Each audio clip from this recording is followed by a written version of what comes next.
Okay, so welcome back everybody. The next mission, upcoming mission, is the Gemini mission. However, I've not done any test flights using the Gemini command pod. So as such, I'm not going to be doing Gemini 5. It will probably still complete the contract. Possibly complete the contract. But I want to do Gemini 1, 2, 3 and 4 first. So I'm just going to take a quick look at the contract itself. Oh, gee. That still hasn't completed. This is another Mission Controller 2 contract. I think I've explained this before. And they seem to be rather messed up. They're not recognising their own parts. Even when they do, for some reason the apoapsis and the periapsis of the fine print contract. And the fine print contracts are basically more specific contracts, not just apoapsis and periapsis, but also inclination and the longitudinal ascending node. I've also noticed that you cannot modify the longitudinal ascending node on some of the contracts because some of the contracts are on 0 inclination, which means they're on the equator.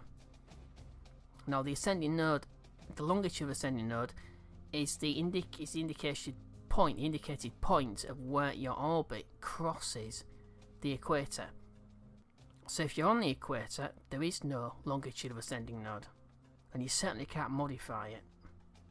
So unfortunately, you can't complete those particular contracts. So basically what it is that you have to have at least a certain amount, a few degrees, or at least 1 or 2 degrees inclination, so that your ascending node actually crosses the equator at a particular point. Otherwise it's constantly on the equator. There's nothing you can do about it. Alright, so Gemini 5. So the next achievement is at 14 days. The next achievement of the record of the crew is 4. Well, Gemini's only 2, hence the name Gemini. Gemini twins. Alright, so we're on for 7 days. So I have assembled a basic launcher to put Gemini into orbit. It isn't quite as I'll say as effective as I would like it to be. For 8 days. So 7 days, 20 hours, 20 hours, right. So it's just under 8. So it's actually 21 minutes and 28 seconds short of 8 days. Looks like we've 2. I'm pretty sure I've already done that. Oh, there we go. Yeah, in order to complete contracts like this, you need to have more delta V once you're actually on orbit. So, and that's obviously a long crew. No contract deadline on that. So I've got to just reach orbit. So it's just have 2 criminals on board, orbit Earth. That's it. That's all you need to do that. Alright, so I'm going to go into the VAB. Let's take a look and see exactly what this launcher actually is capable of. I can't remember what it was actually capable of. I know it wasn't as good as I wanted it to be. And it's using the actual proper parts, the ICBM called Titan II. The second version of the Titan II, modified for the Gemini manned launches. So I'm going to take a look in the VAB. Alright, in the VAB. And this is the Titan II. So the main engine is the LR87, which states it's the booster. Now something I don't like also about this particular launcher, it's quite close in delta V, which means it's going to be next to practically impossible to do anything in orbit. Let's get rid of the fairing. As I said, I put this one together before. And as you can see, there's a few problems with it. Namely, the Phaser Gemini RCS section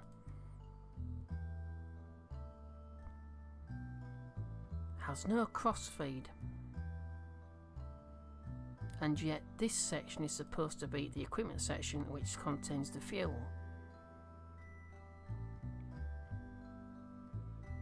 And we've got RCS disabled. Now the strange thing is, it says RCS disabled, and yet there is no RCS on that. This is a separate section.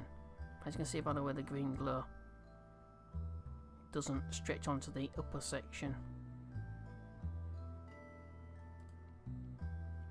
We've got disabled staging, shock activation toggles, rigid detachment off, auto struts, RCS disabled. So that's just one thing I've noticed about this. Also, there's no indication of what the RCS is actually running on, whether that's actually even the correct fuel selection, MMH and NTR. So obviously there's a few problems.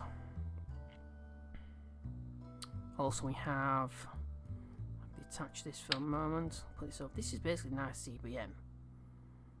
Titan II without the Gemini capsule on it. It's just a standard missile. So you can see under here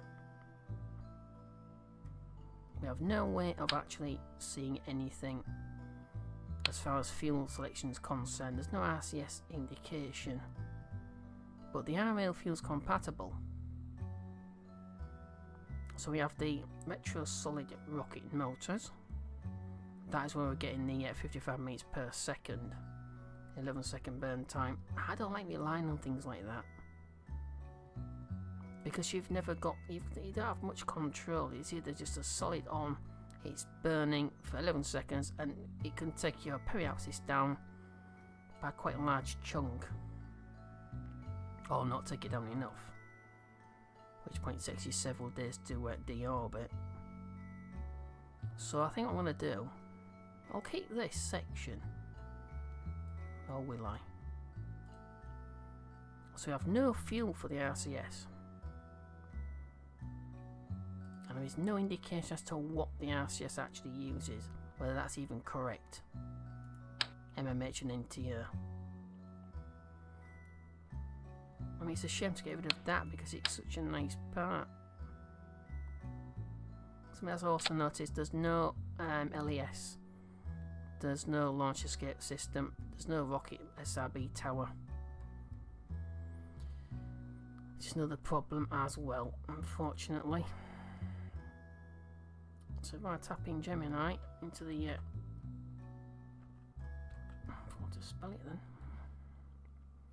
So we have Gem Modular. I have no idea what. Oh yeah, of course, Gemini. Reentry control system, which is what we've got here, and we have the rendezvous recovery section there. Obviously that's ejected. At the same time that gets ejected. That's wrong, because underneath that nose cap you have the rendezvous system.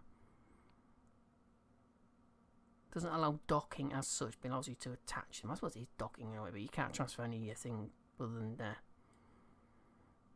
Through the node. But that's about it. We have Gemini RCS thruster pack, which I have no idea why I've even got it, because it's already got them on this section. It seems like it's a bit of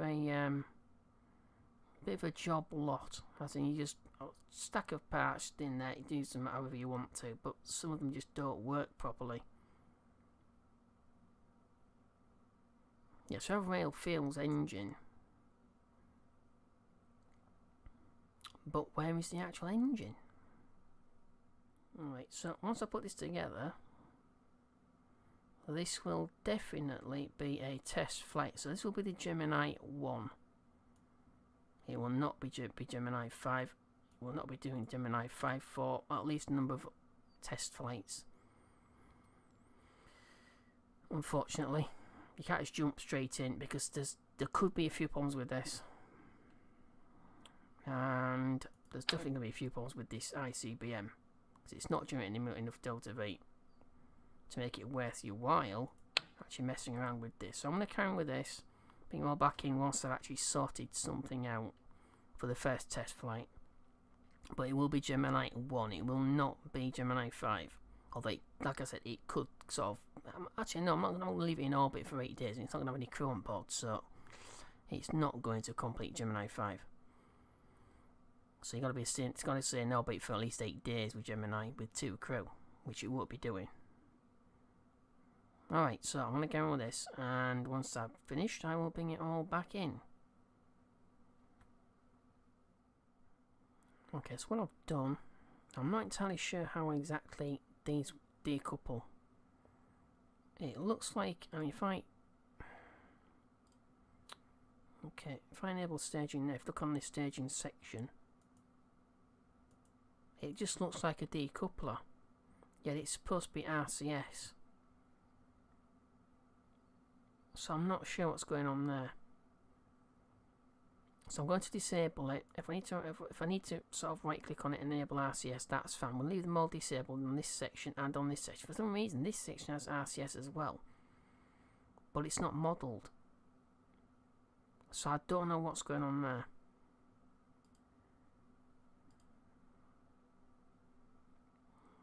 I did forget to check for no field crossfeed. No. Alright, so what I'm going to do, I'm going to do my own decouplers in between each of these tanks. This already has a decoupler with the airstream protective shell. This will decouple this, as well as the at the same time or at a different time, the fuse or the actual payload fairing itself. So that's not a problem. I'm not bothered about that. What I'm bothered about is the fact that this does not say anything about decoupling. It just says RCS. So I'll disable that for now. So we need a decoupler on the top here as well.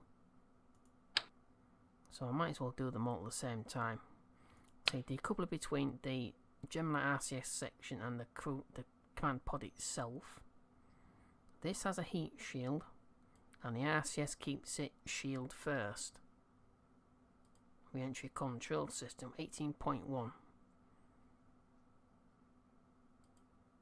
Now this section here was full of MMH and NTO, which you don't need it. I'll put 115 units in. If I need any more, that's fine. But we'll have to see. So, that's no field crossfeed. I didn't realise that. Crossfeed that toggles on in editor on and off. So okay, that's fine. Alright, so I'm going to carry on with this once I've got these. So I'll sort out the staging once I've actually put all this together, because that's just a sort of routine thing to have to do.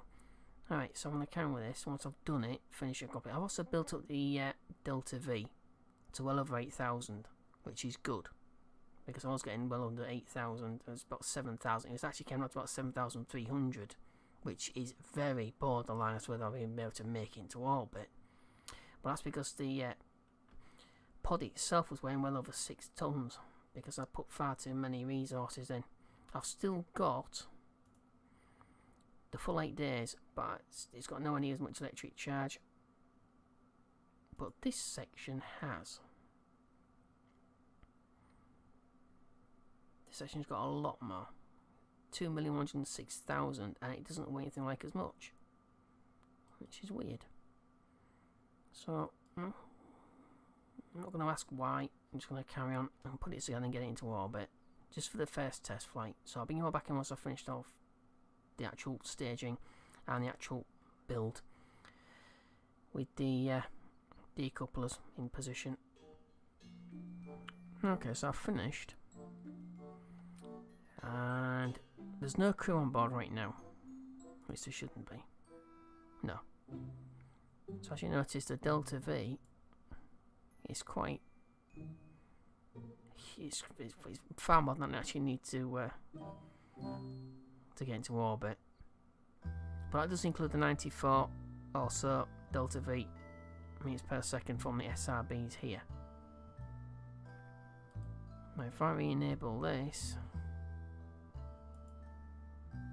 Now the thing is, this section is actually modelled as a motor. According to the description, if I can can get it up. Where is it? Oh, there we go. So that's the adaptive equipment section. So Gemini, it contains O2 and NH2 maneuvering attitude. This is the configuration as found on Gemini 10 and above. So we don't want that. That's too high. So this is Gemini adaptive equipment section. Hang on a minute, that's supposed to be the yeah, contains fuel. There is one version which I have found.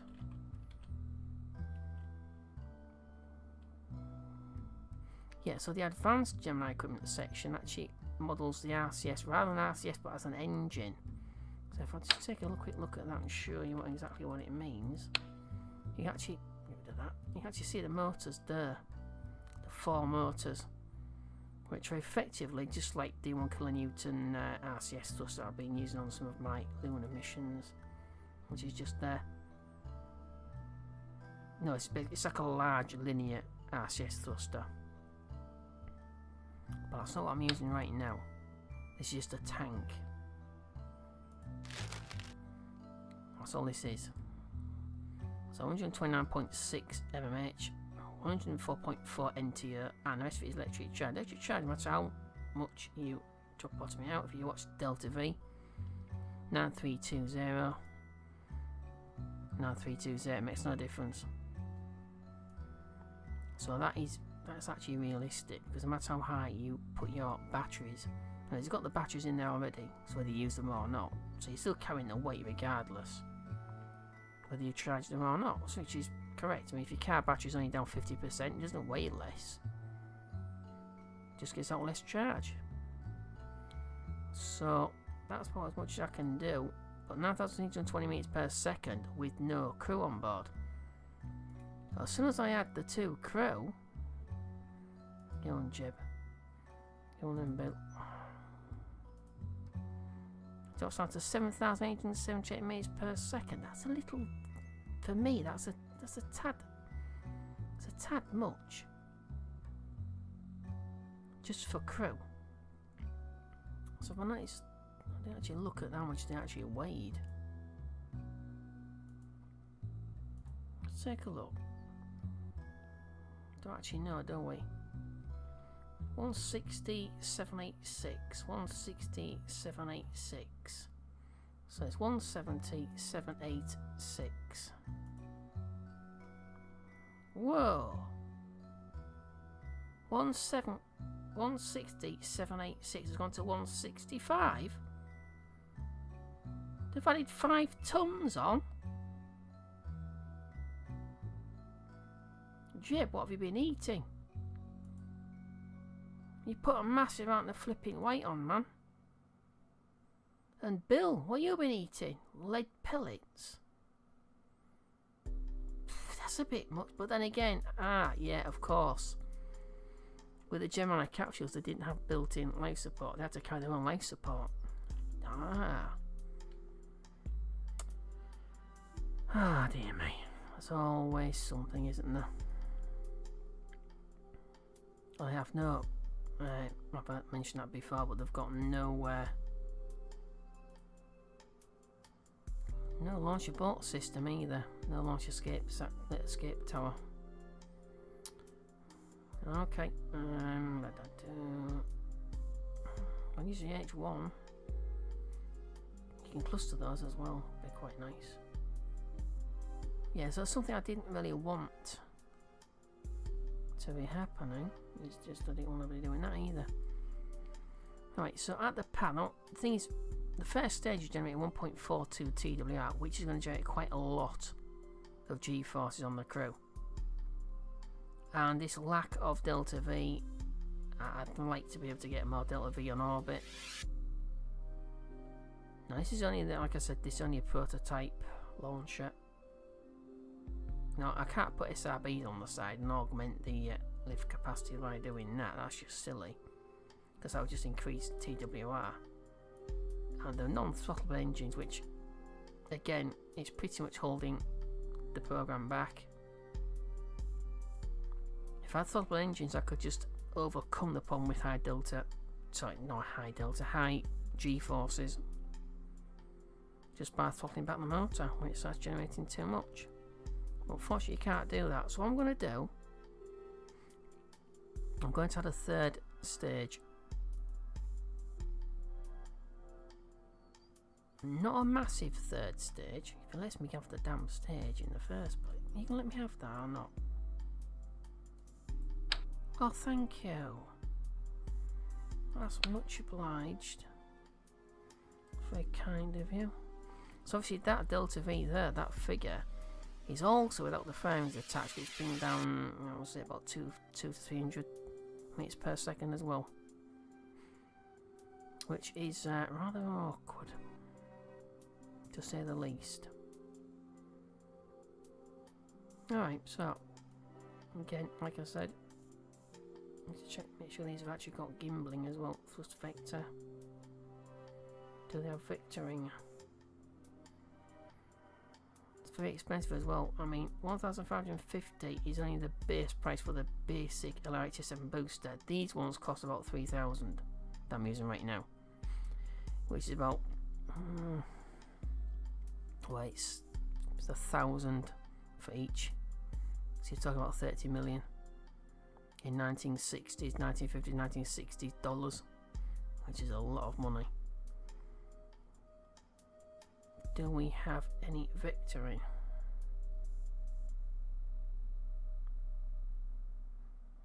Yeah, 6 degrees, that's fine. So we've got roll control with those. I'm assuming that anywhere. Alright, so I'm going to select a motor for the third stage. It won't be the same ones as these. It'll be a slightly smaller one. Just give it that help just to circularize the orbits. I don't use all the delta V. So it's actually useful on orbit once I actually start doing operations on orbit with the Gemini capsules. Alright, so I'll start this third stage out and I'll bring you all back in. Okay, so still in the BAB. Just sorted something out. As I said before, it's a moment ago, if I disappeared off and sorted things out, it would appear that the Gemini capsule for some reason has a bug. For every single crew member you add on to the, add in to the actual command pod itself, it's adding well over 2 tons worth of extra weight, which is bringing the delta V down considerably, but also KER seems to be miscalculating things anyway. So it's only a rough estimate. I've got 9,107 meters per second without any crew. But after looking through certain documents that I've got, it would appear that the Titan II was only used for test missions, from what I understand. So I'm going to diverge. I'm going to go off on a different path, because the G-forces from this motor is 1.4. That's the second stage. It's only 1 point. It's just slightly above 1:1 on TWR. So that shouldn't be too bad. But this is far too high, and yet for some reason we've got next to no delta V to really play with once we've got crew on board. So I'm going to have to do something about it. I don't know if it's the tanks causing the problem. 1.530 tons dry. That seems to be, I'll say, on par with what it should be. 3.2 tons. I don't think there's anything wrong with the actual figures themselves. It's just something with the pod itself. Now check the other pods that I've got unlocked. They don't seem to be doing the same thing.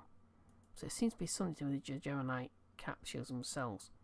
So I'm going to assume it's a feature, because they have to sort of take their own life support on board the craft itself. So I'm going to assume it's a feature. So I'm going to have to develop my own slightly more power, I'll say higher ISP motors as well. It probably would help if we use stage combustion motors on the second stage, rather than just a standard LR91. Just take a very, very quick look. Yeah, I'm using the AJ7. I like tech for the AJ9. ICP is 315.5. What's my 315.5? So I've got exactly the same. That's 160. 460. Oh, that's increasing is the thrust.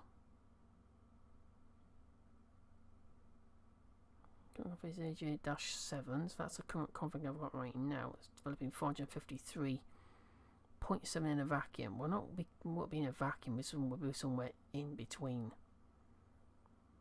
Hopefully, anyway. It's rather problematic. As I said, it's adding almost, we'll say about close to 2.5 tons for each crew member.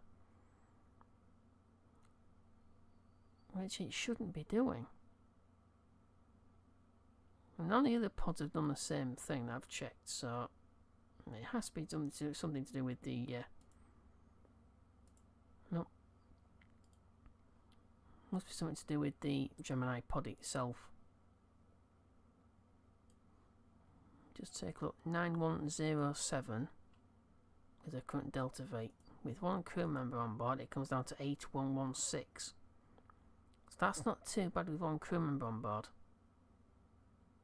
But with the 2 crew members on board,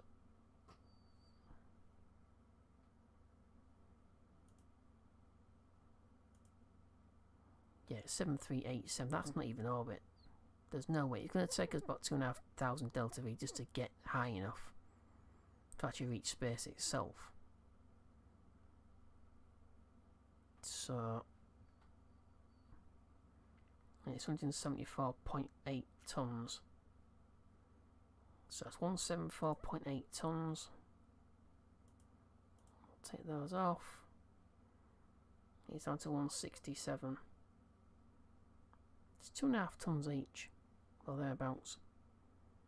Which is absolutely bloody stupid. I don't understand that at all. Fairings are well, the fairings ejected at exactly the right time. They may or may not be high enough. But I've got to let them go because they represent 332 kilos. Is that for both of them? Yes, for both of them, mate. That's not for each. Or is it? Yes, what's that for both of them? 333 kilos, 167 kilos. It's not exactly they're not exactly light. They're not made of tissue paper. But like I said, I've seen this before, and it could just be.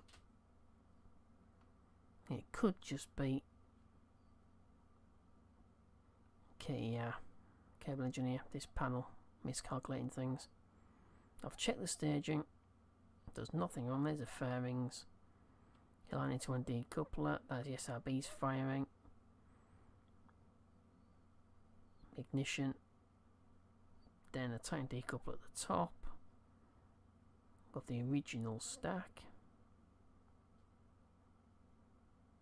SRB's fire on the second. That's the only way I can actually do it without adding too much weight on, because these will not rescale to match the diameter of this particular launcher. So that's something else as well. Something I've noticed. I was actually looking at. There's a point there's a point I forgot about. I have got ejection seats and personal parachutes installed. I don't know if they're adding too much weight.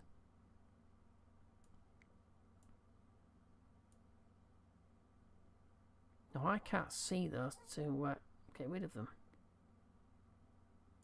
I've got lights. Make sure it's disabled.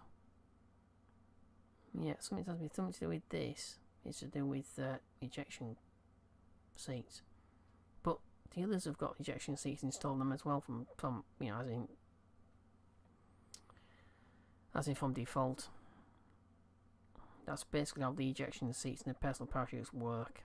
So they're doing there automatically, and they don't weigh anything. None of the other pods have ever had any problems with the module installed, so I don't get that. But I need to check it. No, there's nothing here. There's nothing listed there. There we go. Capability for 3 crew members. It's only got 2 seats on it.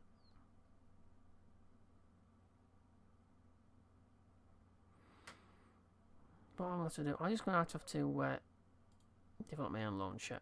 This should be okay. It's for a test flight. For the first couple of test flights with one pilot and with no pilot on board first of all, and then one pilot on board, it should be okay. It should reach orbit at least. But for the 2 crew, I'm going to have to develop a launcher. Shouldn't be too much of a problem. Just basically a different engine on this stage. Certainly a different tank. Can't see anything else that needing to be changed. The first stage obviously will need 3 or 4 motors on it. Probably a LA-79s. They've never let me down yet, unlike the other engines that I've tried using. Alright, so currently it's 9,107 meters per second. So let's get out here. Let's get out. I'm already building one. So I've got Titan II, Gemini 1 being built at the Kerb. So let's head back out.